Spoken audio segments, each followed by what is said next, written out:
5, the exodus of Epsilon. As the last drop ship roared into the sky, heavy with the chips and data we had bled for, gunship escorts fell in beside it, their engines painting bright streaks against the spore-choked airless skies. I watched them climb until the roar faded into the constant thunder of the wider battle. My eyes flashed blue for a second, receiving data that the dropships were already in the Resolute protective range. Kale stood at my shoulder, slamming a fresh charge into his rifle. Fucking typical, he muttered under his breath, then turned to the others. Form up, we're moving.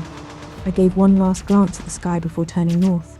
50 augmented Marines had entered the core with me of the 120 that originally entered the Epsilon system under my command. Now only 22 remained. The guilt over the regulars we'd lost also still sat like cold iron in my chest, but I shoved it down. Feeling it fully right now would only get the rest of us killed. I told myself that a lot back then. We moved at a steady combat jog, augmented legs eating distance. Most of the locust forms had already surged past our position toward the main front lines that had been thrown together to buy the Greater Augment Marine Regiment time. Not for us specifically. My unit was just the only one to make it to the armoured core. Regardless though, in the moment we were making ground. That changed when the soil began to shake with a wet, heavy rhythm. From behind the crashed, collapsing orbital refinery rose something enormous. An 8-story harvester drone. 2 massive arched, spiked legs supported its body from the sides. Its head was nothing but a circular, parasite-like mouth ringed with long, whipping tentacles that dripped viscous fluid. A hard, armoured torso led back to a bloated ant-like sack, pulsed with regenerating lava that dragged behind. It wasn't built for combat, but they were still used as force multipliers. It attacked, driven by whatever instinct told it to consume. "Harvester!" I shouted. The 22 of us moved as one. Rail rifles barked, eyes glowing blue as tactical data streamed in real time. Hypervelocity rounds plunged into its carapace while a handful of sighting forms boiled out of the smoke to support it. Hale and I took the centre, pouring fire into the creature's mouth while 2 fire teams flanked left and right. Tentacles lashed out, smashing one augment into the ground with a sickening crunch. Another was yanked screaming into the maw. Another splashed by acidic vomit. He screamed with horrific agony before his visor shattered and decompression ended his suffering. He kept firing. It took everything he had. Coordinated bursts, matter displacement grenades into the soft sack, concentrated fire on the leg joints. But we brought the beast down. The sack ruptured, spilling half-formed lava across the dirt. The remaining Cyton forms died seconds later. As it fell, shaking the ground, acids and bile started to flow from its mouth as its life passed. But I knew it did nothing.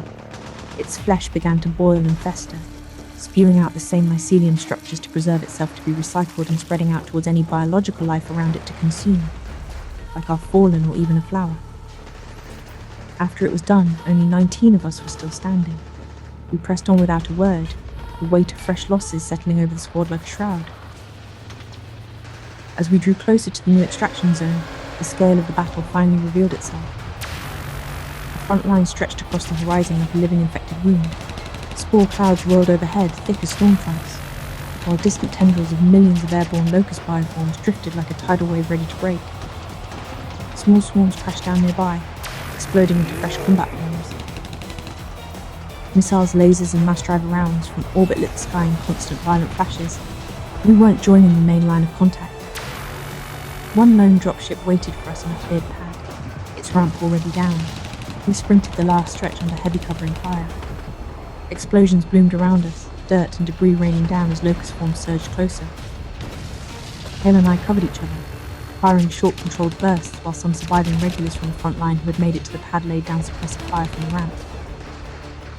My heart hammered in my chest, adrenaline sharp and burning. Get them to the ship. Just get them to the ship.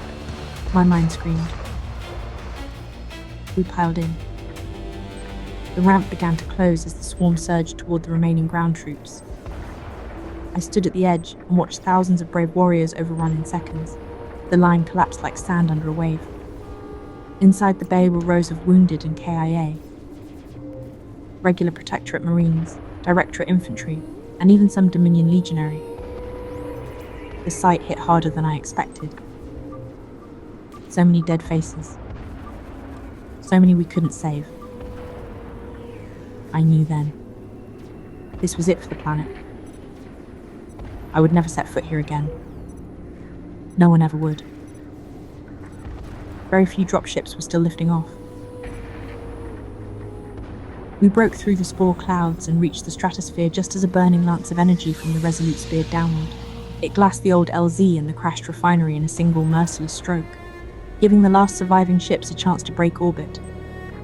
The dropship shuddered as we accelerated into sublight speeds. Inside the bay, my eyes flashed blue along with the others. New data streamed in. The Locust had chosen this world as a planetary womb. High Command knew that because the star was already dimming, the Locusts were already siphoning energy from the host star using zero-space pathways to flow it back planetside to bioforms that acted like receivers. All remaining extraction missions were to be disregarded. The planet was lost. Its star was already scheduled for collapse by a Dominion superweapon. The same class of weapon that had once sparked the 4,000-year war before the Locusts ever appeared. I leaned back against the bulkhead, the rumble of the ship vibrating through my armor. I removed my helmet, so did Kale. I was thankful to still have him as my sergeant and friend. He sat across from me, face tight, eyes distant. The guilt was eating at him too. I could see it. In the relative quiet of the dropship, he finally spoke, voice low. I thought I was going to lose you back there, Novan. He wasn't being romantic. He was just being honest. Kale had always been the one who pulled me through the worst fights. He continued, almost to himself, his voice catching for a moment as he swallowed hard. Reminded me of the mining collapse on Carver's 9. My father, we both worked the deep shafts. I switched sector shifts with him that day. Small cave in. I made it out with the rescue team. He didn't. He looked at me, a tired half smile. We kind of need each other, don't we, Novan? He had never told me the full story in all these years. I nodded to him. Yeah, we do. We broke out of sublight. The Resolute grew large in the viewports. We entered. Its once mighty hangar now eerily empty. Only a handful of destroyers, a dozen gunships, and a few frigates remained. The capital ship rumbled as it fired another lance of energy at the planet below, sparing the suffering of anyone left behind in the hellscape. I felt the deck shift as the ship turned away. Then the Resolute engaged its sublight engines, speeding to 60% the speed of light. Its great spire at the tip began to energize, as the mighty ship began reaching critical speed for zero-space translation. Before the jump, one last strange thought surfaced. I remembered an old historical anagram I'd watched as a cadet, about that 4,000-year war. Humanity had called War Eternus. It was between the Protector and Director Alliance and the Dominion for war crimes, using that very same superweapon now being called on to collapse Epsilon's host star.